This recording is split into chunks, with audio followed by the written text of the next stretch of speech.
الحمد للہ نحمده ونصلی علی رسولہ الکریم اما بعد فاعوذ باللہ من الشیطان الرجیم بسم اللہ الرحمن الرحیم۔ آج کی گفتگو کا مقصد طلباء اور طالبات کی اصلاح کرنا ہے۔ سب سے پہلے میں آپ کے سامنے ایک واقعہ رکھتا ہوں۔ ایک عالم دین سے ایک نوجوان شخص نے شکایت کی کہ میرے والدین ادھیڑ عمر کے ہیں اور اکثر مجھ سے خفا رہتے ہیں، حالانکہ میں ان کو ہر وہ چیز مہیا کرتا ہوں جس کا وہ مجھے مطالبہ کرتے ہیں، تقاضا کرتے ہیں۔ اب عالم دین جو تھے وہ سوچ میں پڑ گئے اور نوجوان شخص کو سر سے پیروں تک دیکھا اور فرمانے لگے، بیٹا یہی تو ان کی ناراضگی کا سبب ہے کہ جو وہ مانگتے ہیں تم ان کو لا کر دیتے ہو۔ نوجوان کہنے لگا، میں آپ کی بات سمجھ نہیں سکا، وضاحت کیجیے۔ عالم دین فرمانے لگے، بیٹا کیا کبھی تم نے غور کیا ہے کہ جب تم دنیا میں نہیں آئے تھے تو تمہارے آنے سے پہلے ہی تمہارے والدین نے تمہارے لیے ہر چیز تیار کر رکھی تھی، تمہارے لیے کپڑے، تمہارے لیے خوراک کا انتظام، تمہاری حفاظت کا انتظام، تمہیں سردی نہ لگے، گرمی نہ لگے، تمہارے آرام کا بندوبست، تمہاری قضائے حاجت کا انتظام والدین نے تمہاری دنیا میں آنے سے پہلے ہی کر رکھا تھا۔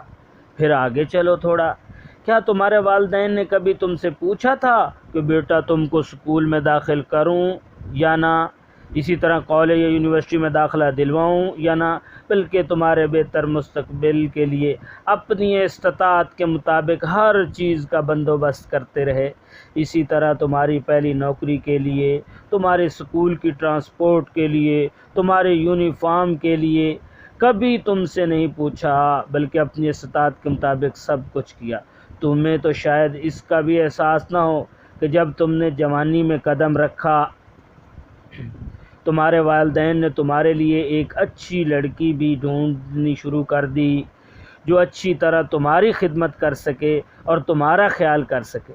لڑکی تلاش کرتے ہوئے کبھی انہوں نے یہ نہیں سوچا ہوگا کہ وہ ہماری خدمت کریں، یہ خیال بھی نہیں آیا ہوگا ہم ایسی دلہن بیٹے کے لیے لائیں جو ہماری خدمت بھی کرے۔ تمہارے لیے کپڑے، تمہاری پہلی سائیکل، تمہارا پہلا موٹر سائیکل، تمہارا پہلا سکول، تمہارے کھلونے، تمہارے بول چال، تمہاری تربیت، تمہیں پیدل چلانے کے لیے تمہارا ہاتھ پکڑنا، اس کے لیے کھلونے لا کے دینا تاکہ تمہیں چلنے میں آسانی ہو جائے، سب کچھ تمہیں سکھایا اور کسی قسم کا مطالبہ نہیں رکھا۔ اور آج تم کہتے ہو جو کچھ وہ مجھ سے مانگتے ہیں میں ان کو لا کر دیتا ہوں، اس کے باوجود وہ مجھ سے ناراض ہوتے ہیں۔ جو کچھ وہ مجھ سے مانگتے ہیں میں ان کو لا کے دے دیتا ہوں۔ جاؤ والدین کو بن مانگے دینا شروع کرو، بن مانگے دینا شروع کرو، ان کی ضروریات کا خیال اپنے بچوں کی ضروریات کی طرح کرنا شروع کرو۔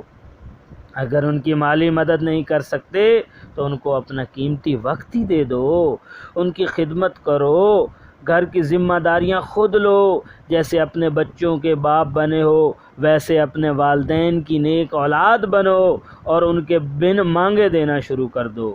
اپنے آپ کو اس قابل بنا لو کہ ان کو تم سے مانگنے کی، مطالبے کی ضرورت ہی نہ پڑے، ان کو کبھی تمہاری کمی محسوس نہ ہو۔ کم سے کم اتنا وقت تو ان کو دو نا کہ ان کے مسائل پوچھ سکو۔ اگر ان کی مالی مدد نہیں کر سکتے تو ان کی خدمت کرو۔ کیا کبھی ماں باپ کے پاؤں کی پھٹی ایڑیوں کو دیکھا ہے؟ بتاؤ، کبھی پھٹی ایڑیوں کو دیکھا ہے؟ کیا کبھی ان پر کوئی کریم تیل وغیرہ لگایا ہے؟ کیا کبھی ماں باپ کے سر میں تیل لگایا ہے؟ کیونکہ جب تم بچے تھے تو وہ باقاعدہ تمہارے سر میں تیل لگا کر کنگھی بھی کرتے تھے، تمہاری ماں تمہارے بال سنوارتی تھی، کبھی ماں کے بال سنوار کر تو دیکھو۔ کیا کبھی باپ کے پاؤں دبائے ہیں؟ حالانکہ تمہارے باپ نے تو تمہیں بہت دفعہ دبایا ہوگا۔ جب تم چھوٹے تھے تم کہتے ہوگے ابا جان امی جان میرے پاؤں میں درد ہے تو وہ دباتے ہوں گے۔ کیا کبھی ماں باپ کے لیے ہاتھ میں پانی یا تولیہ لے کر کھڑے ہوئے ہو؟ جیسے تمہارے منہ بچپن میں نیم گرم پانی کر کے تمہیں سردی بھی نہ لگے، تمہارے ماں باپ تمہارا منہ دھلوایا کرتے تھے۔ ان کی ذمہ داریاں اٹھا کر تو دیکھو، ان کو وقت دے کر تو دیکھو، ان کی خدمت کر کے تو دیکھو، ان کو اپنے ساتھ رکھو ہمیشہ، ان کو اپنے اوپر بوجھ مت سمجھو، نعمت سمجھو، اللہ کی بہت بڑی نعمت سمجھو۔